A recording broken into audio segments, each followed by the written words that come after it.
Hey everybody, and welcome to a brand new episode of a brand new series. We are going to follow the incredible career of one of the most beautiful voices, most powerful voices there is in this industry, the incomparable Miss Stephanie Mills, who I absolutely adore. She really is one of my idols, and I wanted to speak about Stephanie Mills. And as I went through studying more in depth her career, I realized how much she and Diana Ross's career were intertwined. Now, of course, we know about The Wiz, which was a bit of a controversy, but also the admiration and love that Miss Stephanie Mills has for Diana Ross. And of course, that's probably why I love her so much.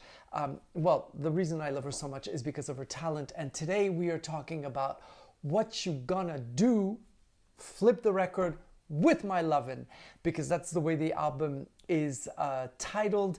And this is from 1979, and it is in fact her third album, but to me and to most of us who admire Stephanie Mills, it's her very first album. And this is not considering the soundtrack from The Wiz, from the show, I mean, from the Broadway show. Now, this is where Stephanie Mills signs with 20th Century Fox, and she really makes an album that is completely suited to her magnificent voice and to her talent, and it is really one of my favorite albums, and I wanted to share this album with you. The first title song, What You Gonna Do With My Lovin'. Now, this whole album, 1979, of course, is disco. Now, for Stephanie Mills, it was not a disco album, it was R&B and a soul album, but you know, words are just words, and you know, it's just dance oriented, and the title song just throws the whole album in deep into this dance music, and beautifully produced, the kind of productions that I love, where there's a mixture of the synthesizers and real orchestra and violins, and you really have that. Then we go right into the second song, which is called You Can Get Over, and this time you really have this, the way this song is built and the way it mounts and the way her voice and mannerism is utilized is just absolutely extraordinary. Now, Stephanie Mills has quite a few backup singers on this album, but she does the background vocals on practically all the songs as well. And this is where you see that she, unlike certain singers, if I quote Shirley Bassey, she has the range. You know, Shirley Bassey was quoted to say about Adele that she doesn't have the range. Well, Stephanie Mills, she's got what a range she has, and you never feel it so much as in the power ballads like the following one, which is Deeper Inside Your Love, which is just so soft and so delicate. But when she begins to sing, you know, with the heart and the throat, and you know, she sings deeper, woo, you know that it's really, it just gets to you. It's just fantastic. The following song is the song that was penned by Peabo Bryson called Feel the Fire. It is just nothing short of a miracle. I mean, the way she sings this, she just rips right into your heart, you know.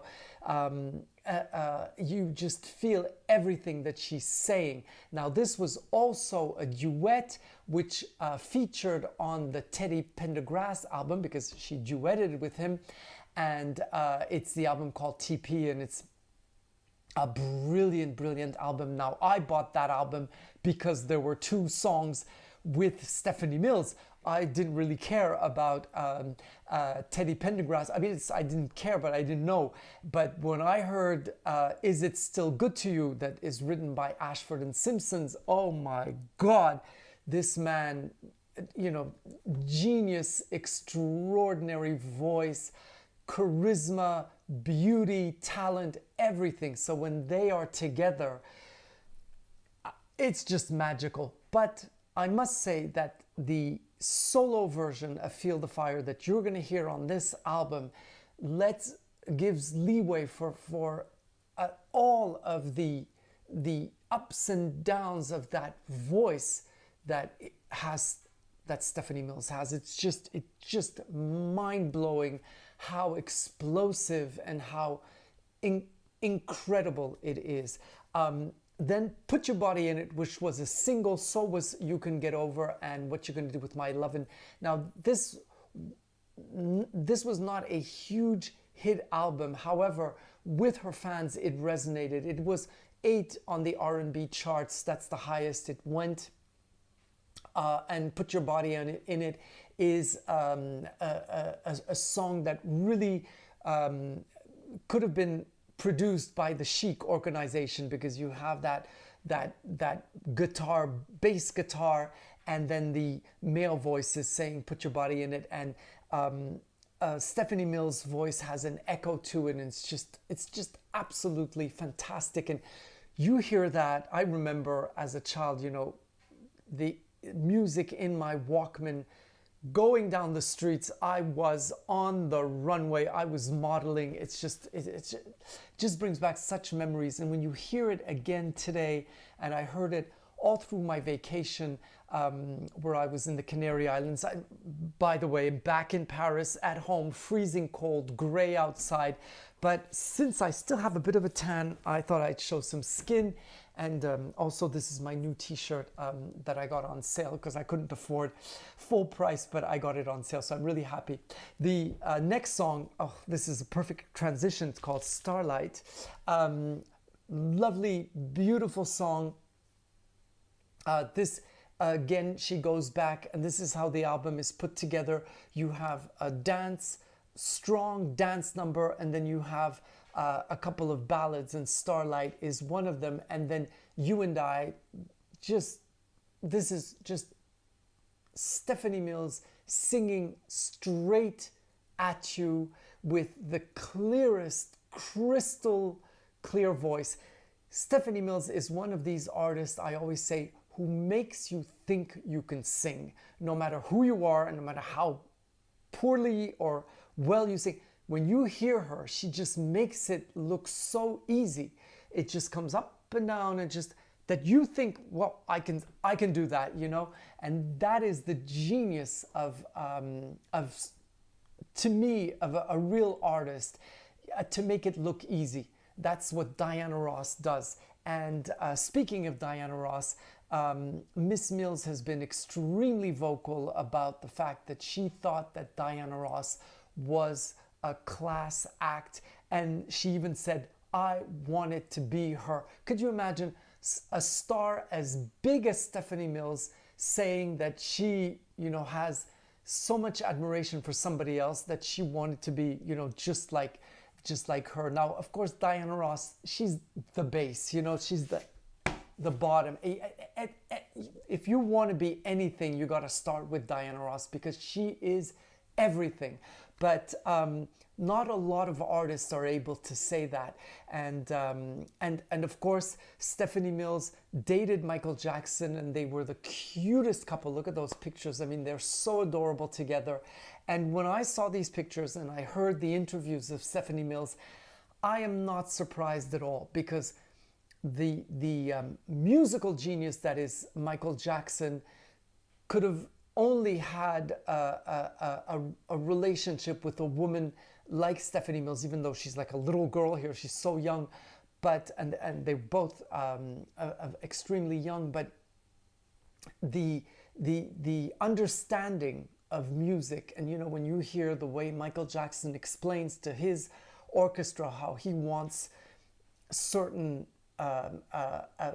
instruments to play, you understand that they both had a complete understanding of each other. And things just didn't happen, but they really could have been the greatest couple. They would have been just like Ashford and Simpson, I think, but even bigger. And of course, later on, Stephanie Mills sings, "His name is Michael." So I don't know who she's talking about, but I hope it's him. The last song is "Don't Stop Dancing," And it really rounds up the album because it's just, you know, the whole premise of this album, a musical journey. I hate that word, but this time it really works. And it really, you know, gives you the idea that you want to move your body, put your body in it, and you're never going to get over. You have to listen to this album if you don't already have it. And I will see you next week with another Stephanie Mills album, and this one, her breakthrough, and she actually sang the hit song in front of Michael and Diana Ross at the American Music Awards, and she's just so cute in front of those two legends, and they're all just absolutely incredible. So I'll see you next week with some more genius of Miss Stephanie Mills. Bye bye.